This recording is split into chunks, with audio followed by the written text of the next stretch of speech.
لوگ کہتے ہیں نہیں ایکچولی ایسا نہیں ہونا چاہیے, وہ غلط تھے تو تم تو غلط نہ کرو. نہیں بھائی, ایسا کچھ بھی نہیں ہے. جو انسان کا بچہ بن کے زندگی گزارے اس کے ساتھ اچھا سلوک, جو انسان کا بچہ نہیں بنے نا, جو بندہ ٹھیک نہ ہو, اس کو بولو بھائی پھر جاؤ. کبھی بھی یاد رکھو, زندگی گزارنے کا طریقہ ہے کسی کو اپنی مجبوری نہ بناؤ. جب آپ مجبوری بنا لیتے ہو نا کسی کو, آپ کے ہاتھ بند جاتے ہیں. اور جتنا آپ اپنے آپ کو دوسروں کے سامنے مجبور بناؤ گے, اس زمانے میں اگلا اتنا ہی آپ کو نوچ نوچ کے کھانا شروع کر دے گا. ہم صرف فقیر کس کے ہیں؟ اللہ کے. محتاج کس کے ہیں؟ اللہ کے. بس اللہ کے سامنے گڑ گڑاؤ, اللہ کے سامنے ناک رگڑو, اللہ کے سامنے بولو میں محتاج ہوں, میں بھکاری ہوں تیرے در کا. باقی ہر ایک کے سامنے میرے بھائی سر اٹھا کے جینا سیکھ. اپنے ماتحتوں کے, آپ کے ماتحت اچھا سلوک کرے نا, آپ 20 گنا بڑھا کے اچھا سلوک کرو ان کے ساتھ. ہمارے حضرت مفتی رشید احمد صاحب رحمہ اللہ تعالیٰ کی طبیعت میں بے انتہا استغنا تھا, بہت استغنا. استغنا سمجھتے ہیں یعنی وہ اپنے آپ کو کسی کا محتاج نہیں بناتے تھے کبھی بھی. لیکن ہم نے دیکھا کہ ہمارے حضرت کی کوئی ذرا سی خدمت کر لینا, حضرت کو پتا چلتا تھا نا یہ دل سے خدمت نہیں کرنا چاہتا, حضرت کبھی بھی خدمت نہیں لیتے تھے اس سے. حضرت فرماتے تھے میرے محسنین صرف میرے ماں باپ ہیں اور میرے استاذ, اس کے علاوہ میں کسی کا احسان نہیں لیتا. ایسا سر اٹھا کے جیے ہمیشہ. لیکن ہم دیکھتے تھے اگر حضرت کی کوئی ذرا سی خدمت کر دے, بہت معمولی سی, اتنی دعائیں دیتے تھے, اتنی دعائیں, ہمیں شرمندگی ہوتی تھی, ہم نے کون سا تیر مار لیا بھائی, یعنی کیا کر لیا ہم نے, اتنی دعائیں, اتنا خوش, اتنا خوش. یہ عزت دار لوگوں کی علامت ہوتی ہے کہ وہ کسی کے محتاج نہیں ہوتے, لیکن کوئی ان پر تھوڑا سا احسان کرے تو رپلائی میں وہ تھوڑا نہیں, وہ بہت زیادہ.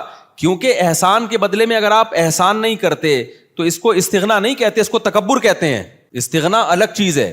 دیکھو کچھ لوگ کیا ہوتے ہیں, کسی نے آپ کی خدمت کر دی ہے تو کون سا تیر مار دیا اس نے, ہمیں کسی کے خدمت کی ضرورت نہیں ہے. دیکھنے میں تو لگے گا آپ بہت اونچے ہیں, لیکن یہ اونچے نہیں, آپ کا کھوپڑی کیا ہو گئی ہے, آؤٹ. آپ میں تکبر ہے.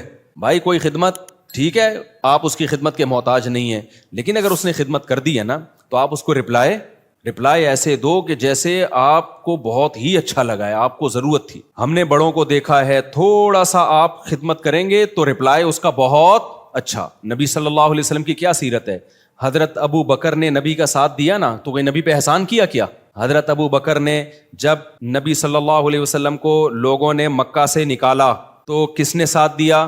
ابو بکر نے. غار میں کون ساتھ تھا؟ ابو بکر. حالانکہ اصل میں یہ نبی کا احسان تھا حضرت ابو بکر پہ. بھائی اس خدمت کی وجہ سے نبی کی تو اللہ نے ویسے ہی مدد کرنی تھی, یہ تو نبی نے ابو بکر کو اپنی خدمت کا موقع دے دیا رضی اللہ عنہ کو, تو یہ نبی کا کس پر احسان ہے؟ ابے بھائی کوئی اتنے پیغمبر کسی کو اپنی خدمت کرنے دے دیں تو یہ تو پیغمبر کا ان پر احسان ہے, جس سے انسان کو عقیدت محبت ہوتی ہے. انسان کہتا ہے نا مجھے آپ تھوڑی سی خدمت کرنے دے دیں, آپ کا مجھ پر بہت بڑا احسان ہوگا, کہتے ہیں نا لوگ, اور باقی سمجھتے بھی ہیں کہ بھائی اس کو ہماری خدمت کی کیا ضرورت ہے. لیکن نبی نے ابو بکر کو کیسا صلہ دیا, فرمایا میں نے ہر شخص کی خدمت کا دنیا میں بدلہ دے دیا ہے سوائے ابو بکر. ورنہ ایسا کیسے ہو سکتا ہے؟ نبی کی برکت سے ابو بکر کو ایمان ملا, لیکن آپ صلی اللہ علیہ وسلم نے سکھایا ہے, کتنا اپریشیٹ کیا آپ صلی اللہ علیہ وسلم نے. حضرت معاذ ابن جبل, انہوں نے نبی کی خدمت کی, نبی کا ساتھ دیا جنگوں میں, کیسا صلہ نبی نے دیا. آپ صلی اللہ علیہ وسلم نے کیا فرمایا؟ انی احبک فی اللہ, اے معاذ میں تجھ سے اللہ کے لیے محبت کرتا ہوں. جس سے آپ کو محبت ہونا, صحابہ کو پیغمبر سے کس قدر محبت تھی, پیغمبر کی زبان سے جب یہ لفظ نکلا ہوگا تو صحابی کی کیا کیفیت ہوئی ہوگی آپ سوچو. جب انہوں نے یہ سنا نا تو رونے لگے. تو کیا یہ نبی اپریشیٹ کر رہے ہیں, حوصلہ افزائی کر رہے ہیں. حضرت خالد ابن ولید رضی اللہ تعالیٰ نے جب جنگ جتوائی ہے تو آپ نے کیا فرمایا؟ سیف من سیوف اللہ, اللہ کی تلواروں میں سے ایک تلوار. یہ نبی کی سیرت سے ہمیں پتہ چلتا ہے کہ نبی کے ساتھ کسی نے تھوڑا کیا تو نبی نے رپلائی میں بہت بڑھا کر اس کا بدلہ دیا ہے. تو اس لیے جو خاندانی لوگ ہوتے ہیں نا, عزت دار لوگ ہوتے ہیں, وہ ہمیشہ سر اٹھا کے جیتے ہیں, وہ کسی کی خدمت کے محتاج نہیں ہوتے, وہ سسرال کے جہیز کے محتاج نہیں ہوتے. وہ نہیں کہتے ہمیں یہ چاہیے, صوفہ چاہیے, بیڈ چاہیے, الماری چاہیے, نہ ہمیں کچھ نہیں چاہیے, ہم عزت دار لوگ ہیں بھائی, ہم خرچہ خود اٹھاتے ہیں. لیکن اب ایسا نہیں ہو. لوگ کیا کرتے ہیں, جہیز کے خلاف بیان سن کے نا, یہ بھی مارکیٹ میں اس طرح کے لوگ آ رہے ہیں, جہیز کے خلاف بیان سن کے ہمیں کچھ نہیں چاہیے, ہمیں نہیں چاہیے, ہمیں نہ گاڑی چاہیے, ہمیں نہ موٹر سائیکل چاہیے, ہمیں نہ گھڑی چاہیے, ہم عزت دار لوگ ہیں, ہم سسرال کے ٹکڑوں پہ پلنے والے لوگ نہیں ہیں. ٹھیک ہے جی, آپ کی شادی ہو گئی, سسر صاحب نے لا کے کوئی گھڑی گفٹ کر دی, ہمیں نہیں چاہیے. ہم عزت دار لوگ ہیں. اب یہ کیا ہو رہی ہے بھائی آپ کو نہیں چاہیے نا, اب بغیر چاہت کی ایک چیز مل رہی ہے, آپ لیں جناب, آپ کا بہت بڑا احسان ہے. یہ نہیں بولیں سستی والی لا کے پکڑا دی آپ نے مجھے, ٹھیک ہے نا حضرت یہ بڑی خدمت ہے آپ کی, اللہ آپ کو جزائے خیر دے, ہم تو بہت شکریہ آپ کا. تو اس میں اس کو اپریشیٹ کرنا چاہیے, کیونکہ اس کے سامنے کہنا کہ ہمیں نہیں چاہیے, یہ پھر استغنا نہیں ہے, بلکہ یہ کیا ہے, تکبر. تو بڑا جب کوئی چیز دے تو آپ سینے سے لگائیں اس کو کہیں کہ بھائی بہت بڑی چیز مل گئی, آپ کے ابا آپ کی اماں آپ کو کچھ گفٹ دے.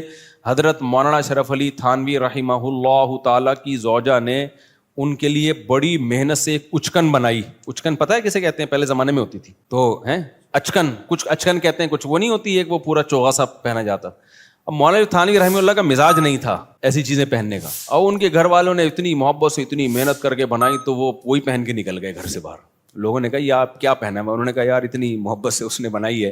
اب میں یہ نہیں کہہ رہا آپ کی بیگم کچھ بھی آڑا ترچا پہنا دے, آپ دسترخوان پہنا دیا, آپ محبت سے باہر نکل آئے لیکن کوئی بھی آپ کے ساتھ تھوڑی سی بھی خدمت کرے تو جواب میں اس کو دعا دینی چاہیے, اس کو بہت زیادہ اپریشیٹ کرنا چاہیے, لیکن محتاج کسی کا انسان بن کے نہ رہے.